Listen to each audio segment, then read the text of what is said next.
Røe Eriksen, vær så god. President, Røe Isaksen, først. Røe Isaksen, vær så god. Vi har gjort dette før, president.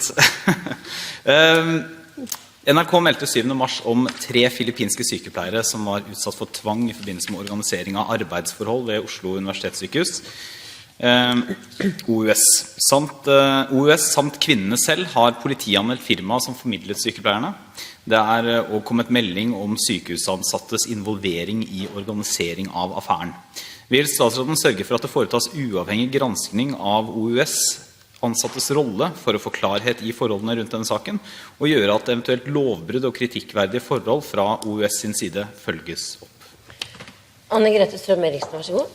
President, det er selvfølgelig helt uakseptabelt at utenlandsk arbeidskraft blir rekruttert til Norge på slike vilkår som det er kommet frem i denne saken. Det er derfor bra at sykehuset har ryddet opp i arbeidsforholdene for disse 3 sykepleierne, og at de får ordnede boforhold. Som det er gjort kjent gjennom media, ble saken nå etterforsket av politiet, og sykehuset vil bistå politiet med opplysninger i saken. Det er også kjent at administrerende direktør ved Oslo Universitetssykehus umiddelbart iverksatte arbeid internt for å kartlegge dokumentasjon og hendelsesforløp i saken.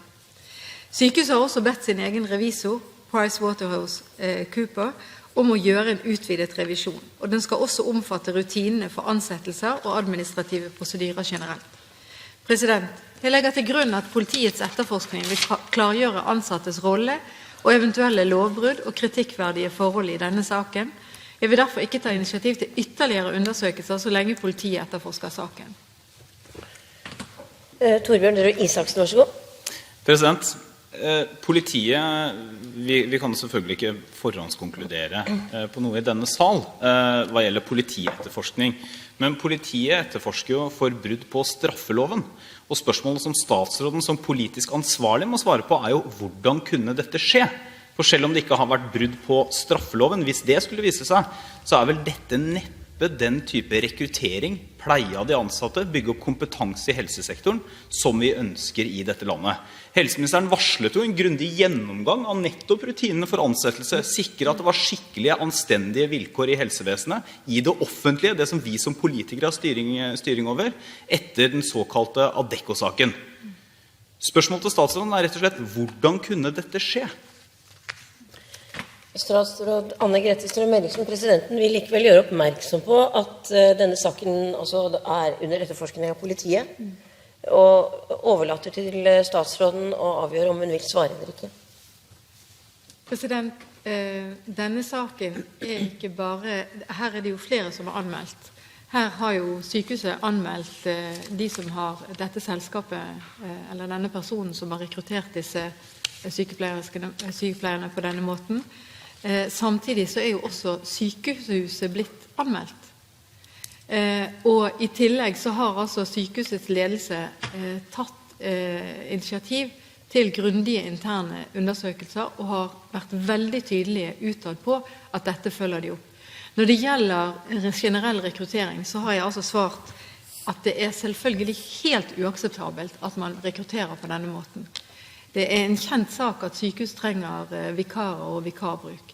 Men det er også helt, etter denne Adecco-saken, så hadde vi jo en gjennomgang av vikarbruk i alle sykehusene i Norge for nettopp å følge opp at ikke det foregikk på den måten. Men da gjennomgikk man dette på vikarselskaper. Denne saken er veldig spesiell, og jeg må avvente. Torbjørn Røe Isaksen, vær så god. President, jeg vil også understreke at Høyre selvfølgelig har full respekt for rettsprosessene som går, og at vi på ingen måte har noen konklusjon på politiets etterforskning, eller hva det eventuelt vil lede til.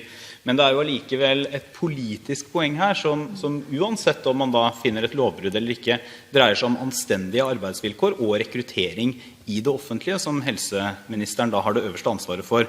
Og mitt oppfølgingsspørsmål til statsråden det vil være, uavhengig da av denne politisaken som går selvfølgelig, som jeg forstår at ministeren ikke kan svare på, det er jo hvordan skal denne saken etterforskes internt eller undersøkes internt i OUS? Og er det til statsrådens mening rimelig og gunstig at det er personer som kanskje, eller kanskje ikke i hvert fall har sittet veldig nært på denne saken, og nært på rekrutteringspolitikken, og nært på ansvaret for de ansattes ve og vel og for anstendige arbeidsvilkår, som selv skal undersøke, eller burde man ha en ekstern granskning? Statsråd Strøm-Eriksen, vær så god. Nå vil jo vel jeg påstå at revisjonsselskapet PricewaterhouseCoopers ikke egentlig løper noens æren, bortsett fra å gjøre den revisjonen som de skal gjøre. Og de har, som sagt, blitt bedt om å gjøre en utvidet revisjon her.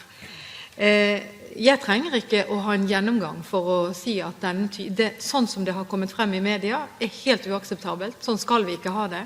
På ingen måte. Det er ingen som skal oppleve sånne arbeidsvilkår, og ingen skal heller kunne gjennomføre en sånn rekruttering. Så har det skjedd. Dette er politianmeldt. Sykehuset er politianmeldt. Sykehuset gjør sine egen interne revisjon, en utvidet revisjon sånn som de har varslet. Jeg avventer dette, og så må vi eventuelt se om det er andre ting som skal følges opp.